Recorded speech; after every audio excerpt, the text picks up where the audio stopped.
Hai teman-teman semua.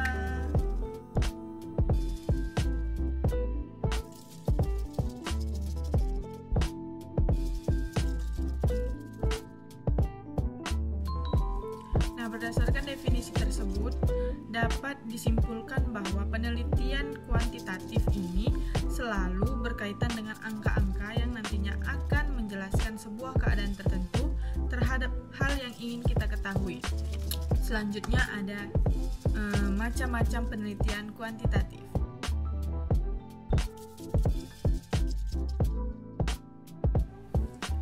Yang pertama ada penelitian deskriptif, deskripsi, menggambarkan. Biasanya penelitian ini hanya menggambarkan sebuah keadaan yang biasanya disajikan dengan angka-angka. Yang kedua, ada penelitian korelasional, korelasi, hubungan. Penelitian ini dilakukan untuk meneliti korelasi atau hubungan, misalnya hubungan dengan satu dengan yang lain. Dan yang ketiga ada kausal komparatif. Kausal komparatif ini merupakan penelitian yang dilakukan untuk meneliti perbandingan satu data dengan data yang lain.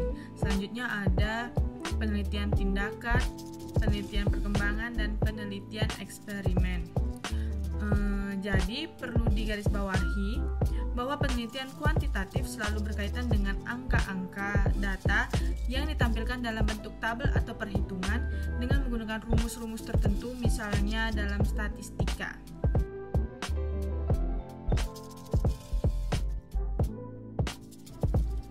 Lalu, bagaimana sih cara menulis metode penelitian kuantitatif yang baik dan benar?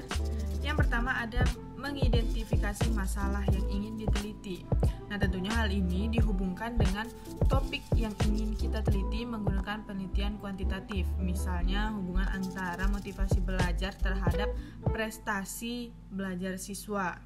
Yang kedua ada studi literatur.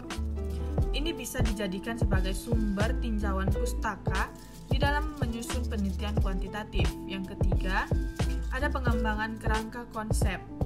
Nah, di bagian ini menjadi bagian yang penting karena konsep dari penelitian masalah yang kita ambil merupakan hal yang awalnya kita tentukan dalam penelitian kuantitatif. Yang keempat ada identifikasi dan definisi variabel, hipotesis, dan pertanyaan penelitian.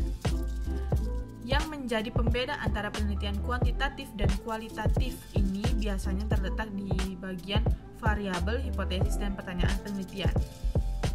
Berikutnya ada pengembangan desain penelitian. Hal ini dilakukan sebelum melakukan penelitian kuantitatif di lapangan. Yang keenam ada teknik sampling. Nah, pada bagian ini menjadi hal yang penting karena peneliti biasanya melakukan pengambilan sampel dari populasi yang akan diteliti. Biasanya sampling ini dalam jumlah yang lumayan banyak, seperti puluhan atau bahkan ratusan. Selanjutnya ada pengumpulan data dan kuantifikasi data. Hal ini bisa dilakukan dengan menyebarkan kuesioner atau memberikan Google Form sesuai dengan topik atau tema yang ingin diteliti. Berikutnya ada analisis data. Pada bagian ini kita akan menganalisis data-data statistika yang sudah kita olah dan kita dapatkan di lapangan. Berikutnya, interpretasi dan komunikasi hasil riset. Nah, di sini kita akan melihat apakah hipotesa yang kita rancang itu diterima atau bahkan ditolak.